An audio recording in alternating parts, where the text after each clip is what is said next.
ఏ అధికారంతో వాళ్ళు అలా పెడుతున్నారో అర్థం కాదు. ఏమి వాళ్ళకి వచ్చే ఉపయోగం కూడా ఏమిటో అర్థం కాదు. కేవలం స్వామి భక్తితో జగన్మోహన్ రెడ్డి ప్రోత్సాహంతో ఇంతమంది మీద పోస్టులు పెట్టే పరిస్థితి, ఆఖరికి ఇళ్లలో ఆడవాళ్ళ గురించి కూడా మాట్లాడే పరిస్థితి. ఎంత నీచాతిని ఒకడంటాడు బయటకు వచ్చి, మీ ఇళ్లలోకి వచ్చి మీ ఇంట్లో వాళ్ళని అత్యాచారం చేస్తానంటాడు, ఒకడు బయటకు వచ్చి మాట్లాడతాడు ధైర్యంగా. ఇంకొకడు వచ్చి నీ తల్లి పుట్టక గురించి చెల్లి పుట్టక గురించి నీచంగా మాట్లాడతాడు. ఇంకొకరు వచ్చి బయటకు వచ్చి నీ పిల్లలు ఏం చేస్తున్నారో మాకు తెలుసు అని బెదిరిస్తారు. ఈ రకంగా ఒక రకంగా చెప్పాలంటే వ్యక్తిత్వం హననం. పోనీ బయట సోషల్ మీడియా వాళ్ళు వారి రకంగా చదువు సంధ్య లేని వాళ్ళు ఏదో పేటీఎం బ్యాచ్ అలా మాట్లాడారు అనుకుంటే, లాస్ట్ గవర్నమెంట్ లో చూసాం అధ్యక్ష, ఇదే నిండు సభలో సాక్షాత్తు ప్రజాప్రతినిధులే, వైఎస్ఆర్సీపీ ప్రజాప్రతినిధులే బూతులు మాట్లాడడం, అవమానించడం కూడా మనందరం కూడా చూసాం అధ్యక్ష. అటువంటి పరిస్థితులు మళ్ళీ ఈ రోజు మనం చాలా చట్టాలనేవి చాలా పగడ్బందీగా ఉండాలి. చట్టాలు ఎంత పగడ్బందీగా ఉండాలంటే నేరం చేయాలి అనుకున్న వాడికి కూడా భయం పుట్టేటట్టు సిస్టమ్ ని మనందరం కూడా స్ట్రెంథెన్ చేయాలి అని ఒకే ఒక ఉద్దేశంతో ఈ రోజు ఈ పీడీ యాక్ట్ ని కూడా ఈరోజు సవరణ చేయడానికి ఈ రోజు మనందరి ముందుకు వచ్చింది అధ్యక్ష. ఈ రోజు అధ్యక్ష మనందరం కూడా చూస్తున్నాం అధ్యక్ష. ఆఖరికి అధ్యక్ష ఈ ఒక్క విషయం చెప్పాలి అధ్యక్ష, ఎందుకంటే ఒక నేర ప్రవృత్తి గల వ్యక్తి మాట్లాడేటప్పుడు కానీ ఈరోజు ప్రతిపక్షంలో ఉన్నా కూడా బయట కూర్చొని, అసెంబ్లీకి రాడు సరే పక్కన పెడితే బయట కూర్చొని కూడా మాట్లాడే పరిస్థితి.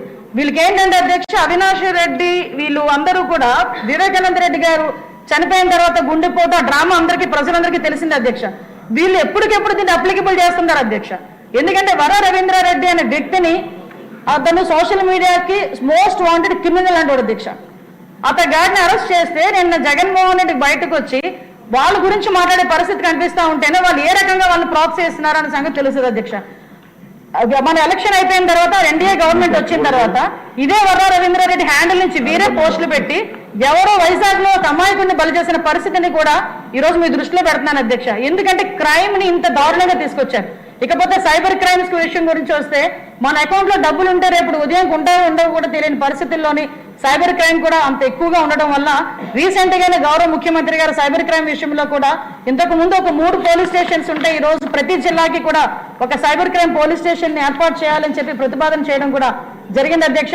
ఒకటి అధ్యక్ష, ఈ రోజు ఎటువంటి ఈ వ్యవస్థ నిర్వహణ చేసే పరిస్థితి ఇట్టి పరిస్థితులు రాకూడదు, ప్రజలందరూ కూడా శాంతి భద్రతలతోని చక్కగా ఉండాలని ఒకే ఒక ఉద్దేశంతో ముఖ్యంగా అన్నిటికీ దేశమైన గాంజాయిని అరికట్టే విషయంలోని కూడా అధ్యక్ష గౌరవ ముఖ్యమంత్రి గారు తీసుకున్న అనేకమైన నిర్ణయాలు, సబ్ కమిటీని ఏర్పాటు చేయడం, అదేవిధంగా నార్కోటిక్ టాస్క్ ఫోర్స్ ఏర్పాటు చేయడం, దాని కేబినెట్ అప్రూవల్ కూడా అయింది అధ్యక్ష. రేపో మాకు జీవో కూడా వచ్చి దానికి సెపరేట్ వింగ్ కూడా ఉంటుంది. ఇందాక కూడా ప్రశ్నోత్తరాల సమయంలో సభ ముందు కూడా పెట్టడం జరిగింది అధ్యక్ష.